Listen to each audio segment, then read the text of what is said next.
Welcome back for another fresh episode of Control Your Brain, the podcast with me, Dr. Trish Leigh. Today, we are going to talk about a very personal journey, my journey of toxic mold poisoning and recovery. So first of all, let's just celebrate the fact that I am back and I am so excited to be back. I've been on a crazy journey of getting sick and then a crazier journey of getting well again. And I'm going to offer it all up to you here in the next upcoming episodes of this here podcast. And I have a special guest who's going to be joining me. I've convinced the hubs, Dr. Cosmos Lee, to do some episodes with me because if you've heard me talk about neurofeedback, you know that I think it's the end all and be all to solve all the problems that are brain based. And yes, when you talk about chronic illness and specifically toxic mold poisoning, known as mycotoxin poisoning, it's very much brain based, but it also creates a significant amount of cellular dysfunction. So thank God that my brain actually barely suffered because I've always done neurofeedback. But unfortunately for some of the people in my family who didn't do consistent neurofeedback, I am going to talk about those brain-based symptoms like brain fog, cognitive difficulties, difficulty thinking. But this journey is a difficult one. So first of all, if you're finding my podcast because you have toxic mold poisoning, please be sure to like and subscribe because this is very specifically going to apply to you. Now, if you're here for chronic illness or if you're interested in knowing about neurofeedback, or when the Hubs joins me, he's going to talk about Superhuman Protocol, which he offers in his practice, which is also my practice. I used to work in the practice, but I took my show on the road with Dr. Trish Leigh and company.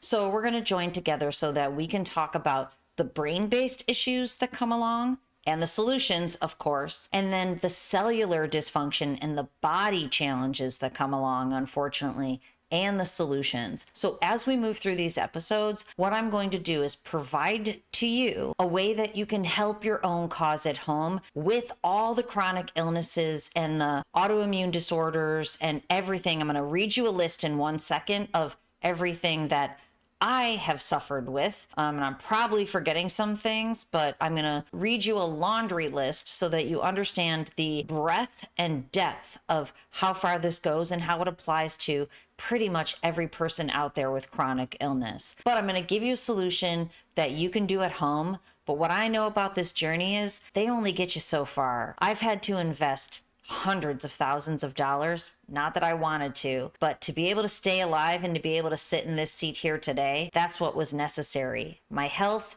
deemed it necessary, so I had no choice. I had to do it. So I want to talk with you about this very personal journey, and I want it to apply to you. So let's talk about first how I even knew I had toxic mold poisoning. I did not know for years. I moved into my home, which I'm back in now, 11 years ago. And when I moved in, I was completely healthy. We now know in hindsight, that's the most terrifying part of this journey. Hindsight's 2020, but it happens so slowly that it's insidious and you cannot see it happening. So 11 years ago, we moved into my home and I didn't know, but it was sneaking up upon me little by little over the course of years. So at this point, as I sit in this chair, most definitely I was getting sick for over 7 of those initial years because I've been trying to get better for almost 5 years now. So one of the reasons I became more sick than the rest of my family is that the mold was primarily found in 2 places, but we know it spread throughout the whole house. One of the places was in the wall of my office. The other was in the wall right below my bedroom. So basically, I would sit up in my office all day being toxified, and then I'd go to sleep and I'd be toxified all night. I was a person who was next to it the most. So my family did have low-key symptoms. I had high-key symptoms. The symptoms were mysterious. You could never connect them. It was like, first of all, I started to gain a lot of weight. And it was weight and inflammation together. So, I mean, there's 2,000 videos of me over time that can prove to you that I started looking worse and worse and worse. And, you know, when you gain weight and you're a middle-aged woman, you don't necessarily think, oh, it's probably mycotoxin poisoning. You think I'm 45 and it's more difficult for me to lose weight. I work out just about every day. And my husband said to me for years, for the amount you work out and for how well you eat, you shouldn't be gaining weight. And you know, my answer to him, it was, F you, buddy.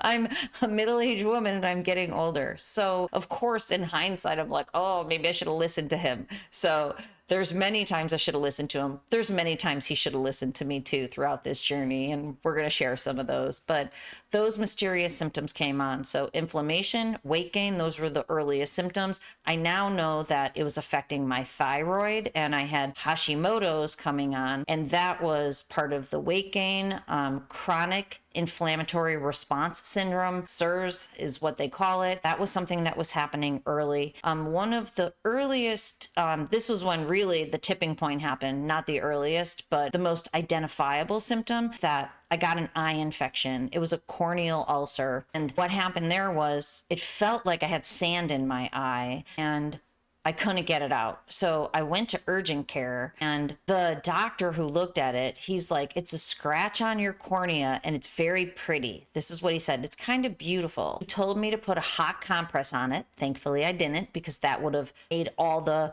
mold in my system grow, right? And I'll tell you how mold grows if you don't know throughout this journey. We left the urgent care and you know what? It was during COVID too, so the hubs couldn't come in with me, but it didn't feel right. So I have an eye doctor. I immediately called and went to the eye doctor.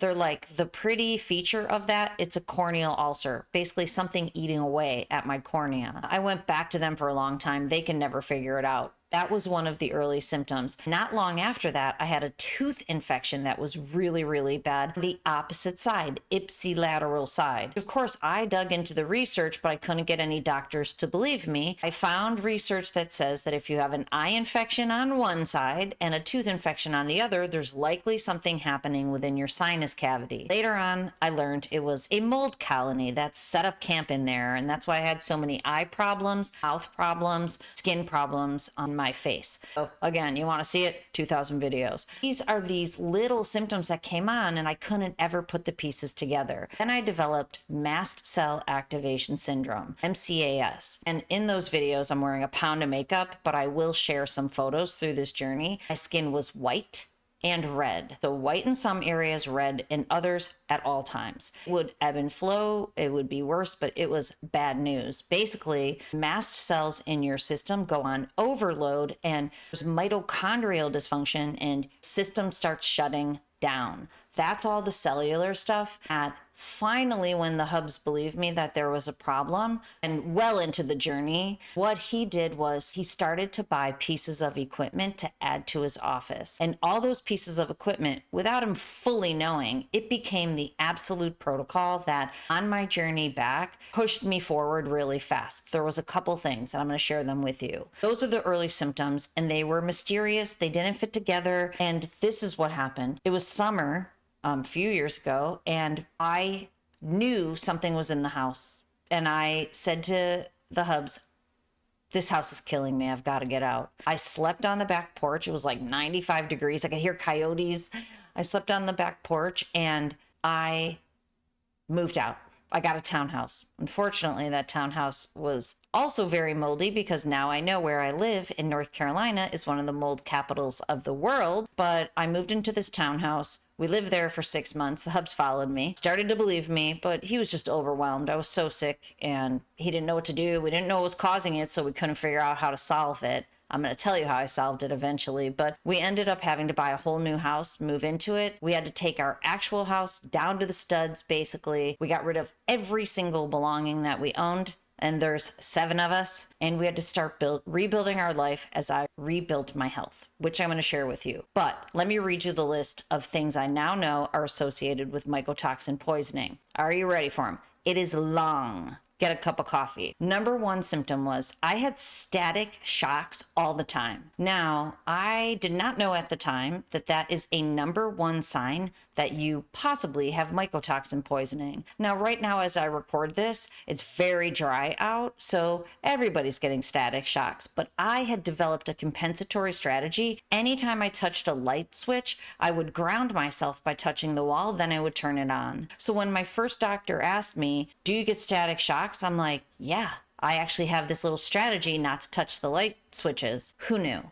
Now I know. That's a number one sign. Mast cell activation syndrome, like I've already told you. Multiple chemical sensitivities. This means that pretty much anything can set you over the edge. I'm going to tell you a couple stories. One about a Turkish carpet that almost killed me early on. My husband got a new car. That stuff they spray for new car smell almost took me out for a week. I went into Sephora with my daughter once right before Christmas. Couldn't go to Christmas parties. I was so sick. What happens is your system's so overloaded with toxins that any environmental toxin puts you over the edge. It's like a pot boiling over. So you're practically about to boil over, and then something pushes you over. And I will tell you, a glass of wine would put me right over the edge. I didn't connect those dots for a little while also. And I'm going to share one brain hack with you today in the journey here. Chronic inflammation, like I already told you, chronic pain. I didn't realize it, but I was taking more and more ibuprofen. I never take any medications. And I was just saying to my husband today, I'm like, I haven't taken ibuprofen in so long. It became a habit back during this time. Lyme's disease, autonomic nervous system dysfunction, cancer. I was diagnosed with cancer, thyroid cancer. Thankfully, it was at the point where I figured out what was going on, and I worked my way back pretty quickly by doing a lot of things that I will share with you. So if you have been diagnosed with cancer, some of these things really are going to apply to you, and Superhuman Protocol for sure will help your cells to be able to not attack themselves. Okay, mitochondrial dysfunction, hair loss. My hair was falling out and it was breaking off. Thyroid dysfunction. An interesting one was I had no stress response. There's a very interesting story where I should have had a very high stress response, and I'm checking in and I'm like, dang, I am not even responding to this. This is when I realized my sympathetic dominance was so high and I had calibrated to it that I didn't even know what was going on. So as my nervous system calmed down, there were some very key indicators that things were coming back online. And I will tell you that story as we dive in. Internal tremors. I could feel inside of me there was tingling and vibrating. And that was one of those early symptoms. I said to my husband, I'm like, my leg is vibrating. And actually what happened was it became so intense that I could feel myself vibrating at all times. And I actually didn't even know it was vibrating unless I could feel it turn off sometimes. It was really wild. We'll talk about that. Eye infections, tooth infections, sinus infections, a lot of digestive issues, respiratory issues, nosebleeds, anxiety, brain fog, SIBO, small intestinal bacterial overgrowth, swallowing problems. That one was a doozy. Thankfully, it was short-lived. Bell's palsy of the left side of my face. Thankfully, it was very, very minor. Psoriasis and psoriatic arthritis. Those were a doozy. Pellagra from nutritional deficiencies. You become nutritionally deficient no matter what you eat and no matter the hundreds of supplements you take each day because your system can't absorb it. Pellagra resulted in a lot of cracking of my skin, and it was really difficult to get over. Lymph node problems, swollen lymph nodes, which that was around for years. Sjogren's syndrome, dry eyes, dry mouth, very difficult. Burning mouth syndrome, it's like 9.5 out of 10 sunburn in your mouth at all times. Very difficult. Chronic fatigue syndrome, a lot of muscle tension and muscle pain. Hashimoto's, it's the opposite of Graves' disease. And as I was putting the list together, I thought of my brother who one time said that he had all the side effects of a medication besides one, because the side effects were constipation and diarrhea, and he only had one of them. This is kind of how I didn't have Graves' disease, because I did have Hashimoto's. POTS, postural orthostatic tachycardia syndrome. There's some real rough times. I actually threw up and passed out a couple times because of moving. Really rough. Nail issues, think fungal infection, eczema, angular cheilitis, which unfortunately is still evident. I will tell you what that one is. Having eyebrow and eyelid hairs falling out, and fear. Fear. I was afraid of air. Actually, I became afraid of everything. So this takes us to all those diagnoses were really a lot to handle, but the emotional toll on everybody in my family and especially myself. So it was off-putting to do anything. I couldn't eat anything. I didn't know if it would make me explode, because that would primarily happen. I would blow up like a balloon, all my skin would crack, and I'd feel like I was going to die. So food would do it. Going places would do it, because a lot of places around here are moldy. I didn't go out for 1 year. Even just like if we got a new air fryer the other day, and all those products off gas. The air fryer is still on the back porch. I crank that thing up outside. I've become accustomed to, I will not be around anything toxic like that, because I still have fear that if I use the air fryer, my son was mocking me the other day, Declan, who I'll talk about a lot. He's like, I could put my head in that thing and I'd be fine. And I'm like, I might be, but I'm not willing to risk it after this journey. So the emotional toll and the fear and the anguish that it provides is just tragic. So I want you to stay here with me on Control Your Brain, because we're going to dive into each one of these things. So what I want you to know now is there were so many lessons learned from this journey that the reason I want to make this podcast solely about the journey for right now and include everything, because it applies to so many people, but I read every book on the subject. I hired all the professionals. You've met me, right? I need to know every single thing about this. But even in doing that, I was so sick and the hubs was so overwhelmed initially. We made so many mistakes. I wish that wasn't the case. I have made so many mistakes in this journey. I'm going to tell them all to you. I want you to not make those mistakes. So if you find this initial podcast episode, stay with me, and I'm going to uncover the mistakes and I'm going to prevent you from making them. I'm in the midst of putting together a mold educational program so that you can learn about it. But for now, if you're inspired and you need help, please reach out to me at drtrishleigh.com, or when the Hubs joins me, if you're interested in Superhuman Protocol and you live in the RTP area in North Carolina, or you're willing to travel here, you can reach out to him at Leigh Brain and Spine. Stay with me, because I'm going to educate you, empower you, and inspire you to get over your chronic illness.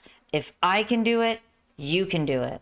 I know you can. You just need the tools, the techniques, the strategies, and the support. So for now, control your brain, or it will control you, and I'll see you on the next episode.